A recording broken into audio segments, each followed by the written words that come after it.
I'm going to be doing my full review of Wild Arms.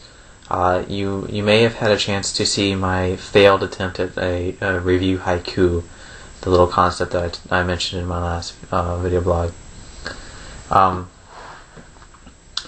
Now, what you've just seen is the introduction to the game.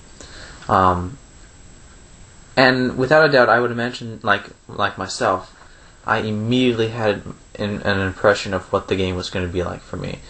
It immediately gave me the sense of, okay, it's a cowboyish kind of Western feel of the game. It's got Western motifs, and that's an intriguing atmosphere to paint for a world. And really, this game, it has a Coyote Western Chrono Trigger feel. And if you're a fan of Chrono Trigger, you're probably going to be a fan, at least with the atmosphere of the world in Wild Arms. Argumentatively, it is the best of its series, considering that it is the first, which I think really holds true to the fact that the first of a series is usually, no matter the quality of the sequels that precede it, or prequels, however you want to look at it, nothing beats the original. And I haven't had a chance to play Wild Arms 2, but I can say, without a doubt, this is one of my more favorite games. With that being said, I did have a lot of problems with the game. One of the main issues I had was the fact that you have a very polished, two-dimensional, sprite-based environment that you interact with: dungeons, towns, people. You can interact with the environment using tools, and that's all fine and dandy, and I love that about this game. It's got a real classic JRPG experience, but here's where they dropped the ball. They used three-dimensional modeling, a 3D battle system, and that is a big issue with me. It's horribly dated. If you think Final Fantasy VII's graphics are blocky and Lego-like, this is like papercraft kind of blocky. It's horrible, but it does have its own kind of unique sense of personality, and I guess I like that. It's tolerable, at least. The story, that is something that I really felt. They introduced the main evil force, demon races, and you think that the story ends after defeating the mother of these demons, which the story kind of plays it up as, okay, this is the main evil, you beat it, it was simple. Then he tries to stretch out the story, and really, I don't know if it's just because I only played it once, but finding out that there's this living metal stuff that the demons are made out of, and that spoilers, your main character is also a home cross, which I think should have been called a homunculus, but basically you're not really human. You're like this robot, human, living flesh combination, which the game alludes to nothing about that until towards the end of the game. It's got a kind of a fantasy setting.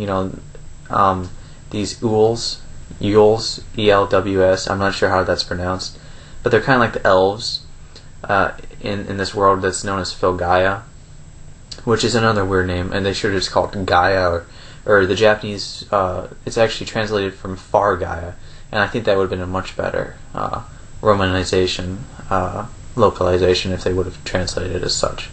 But I'm going too much into specifics, and what I really wanted to focus on was the fact that this game its atmosphere is amazing. The story is lacking, and I found myself connecting to the character of Jack. He really seems to have the most backstory and the most current problems in the present game to actually connect to. Everyone else is just kind of carbon copied off of someone. Rudy, which I don't particularly like his name, but it's kind of like a Western feel. He's just a carbon copy off of Chrono from Chrono Trigger, except for he does have one line in the game.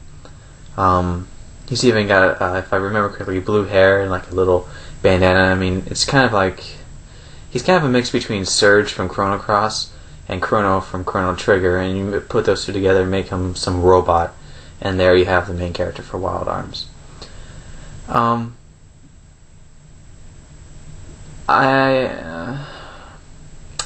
One of the issues that I also had was the fact that this game doesn't come with a manual.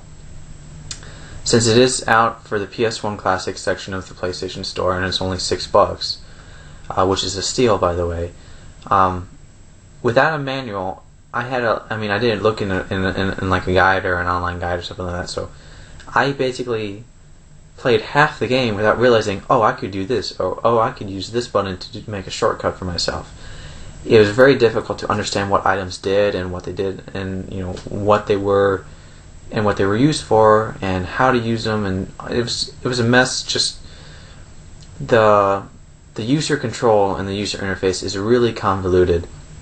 Battle system is broken horribly, but for a game that takes what I like about the fantasy genre and takes this kind of cowboy, coyote, western, Wild West motif and really manages to make it work, I gotta say, Wild Arms deserves the praise that it's known for.